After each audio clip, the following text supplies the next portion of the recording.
Today is September 24th or September 25th, depending on what day you're in my class. But today we talked about the tools that historians use to understand the past. So last time we talked about sources. Today we're talking about the tools. Remember, our analogy for this unit is a carpenter using his tools, is all of the steps it takes to build a house. Because ultimately, that's your goal. Build this wonderful house right here. And there are many different tools historians use to help them understand the past. There's 11 of them. It's not 10. Let's keep going. 11.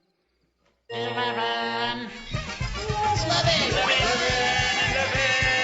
And like 11 sounds like a lot. I know. We're going to go over each one. But here's the deal. We're only really going to focus on a few to start with. We're going to work our way. Each unit that we do from here on out is going to have a skill spotlight. And that's going to focus on that one skill. And so our first skill we're going to focus on is sourcing. Sourcing is like when the carpenter needs to find the right type of materials for when he's about to build his house. All right, he's got to find the right kind of screws. He's got to get the right kind of hammers. Does he need a roofing nail? He's got to find all the right kind of wood, all the right kind of material he's going to use to build his house. And sourcing is the same way.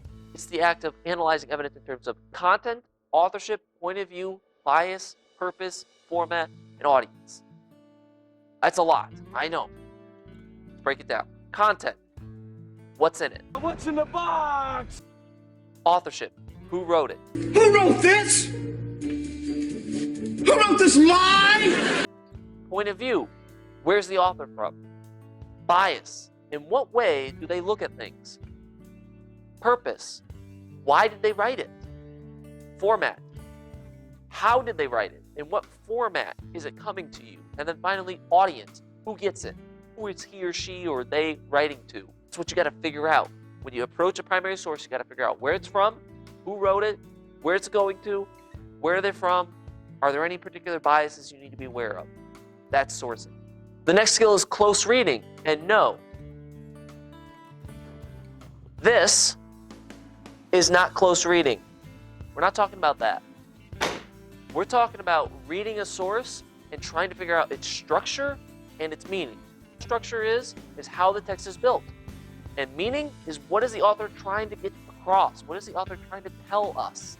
As the adage says, you give a poor man a fish and you feed him for a day. You teach him to fish, you give him, no. And so the analogy for the carpenter is like the carpenter just looks around and meticulously cleans the space that he's about to build his house on, all right? He's looking around, he's trying to find anything, maybe a rock, maybe a tree he's got to get rid of.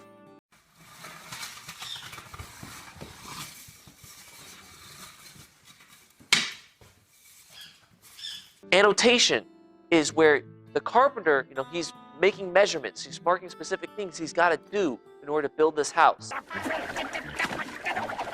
Write that down, write that down! And it's the same way with annotation. You've got to read a document, you're close reading it, you've figured out where it's coming from, but now you got to circle, highlight specific things. Maybe there's a word that you're not really familiar with, so you put a question mark by it. We've been Speckledorfed. That's not even a word, and I agree with you. Maybe there's a specific phrase that keeps popping up in the document. Highlight it. Annotating is not circling an entire paragraph or highlighting an entire book. The next step is contextualization, is where the carpenter makes sure that his house will fit into the rest of the environment. He's not building his house on sand, because if you build your house on sand, your house is going to basically fall apart. Блять, хорошо, что сундуки вот эти остались наверху, заебись вообще. Да ты чё? You're not building it on the side of a cliff that he can't get to. The same way it's for us, we gotta figure out what's happening around the source, happening around the same time. And we're gonna look at 4 areas in particular: geographic, economic, political, social. Geographic is places, people. Economic, money and trade, always. Economics always deals with money and trade. So what's happening financially? You can't understand World War II if you don't understand the Great Depression. Political, government stuff. What's happening with the government at the time? Last thing is social, cultural. What's happening with the culture at the time? What's happening with society at the time? Okay, so you've sourced the document. You've close read it. You've annotated it. You've figured out the context behind the document. Now it's time to start building your house. You're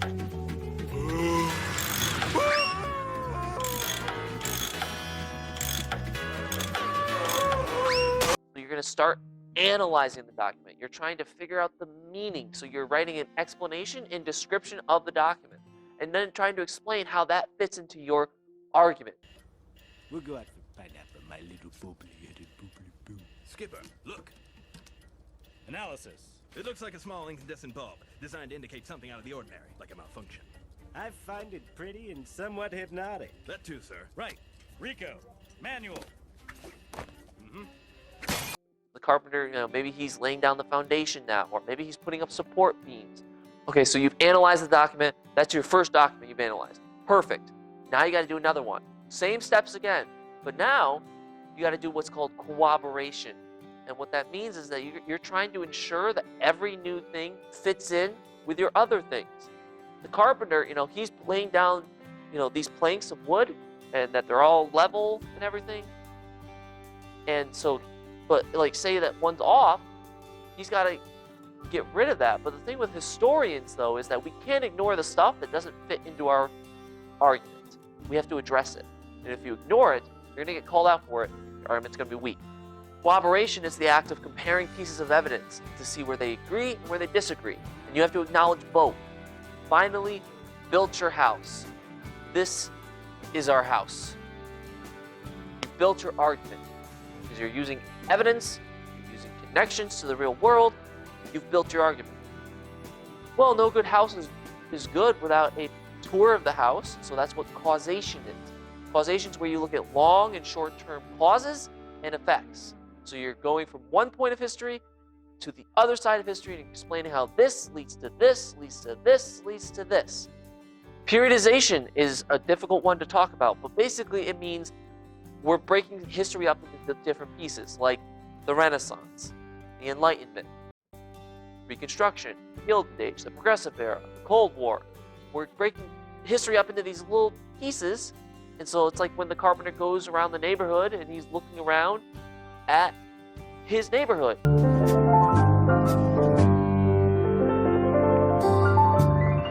It's a beautiful day in this neighborhood, a beautiful day for a neighbor. Would you be mine? Could you be mine? It's a neighborly day in this beauty wood, a neighborly day for beauty. Would you be mine? Could you be mine? You see how it fits into that neighborhood. Two more, guys, two more. Comparison, synthesis.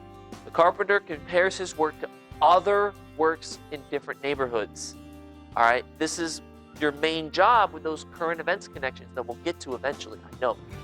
But the point of it is to get you to compare history from one time period, history to another time period, and that's a skill that historians do a lot. Memes from 2012 or memes from 2019, all right? Two different ways of doing memes.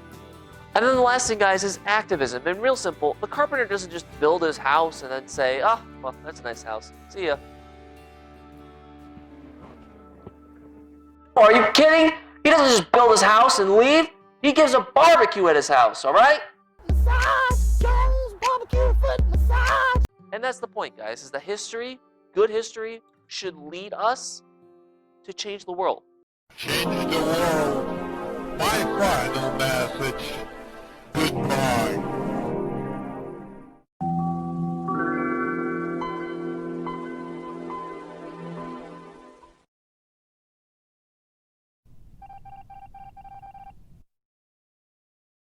That's it for today, in terms of what we talked about.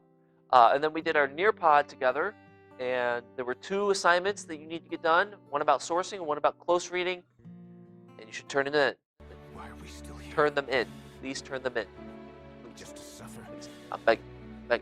every night. Please turn them in.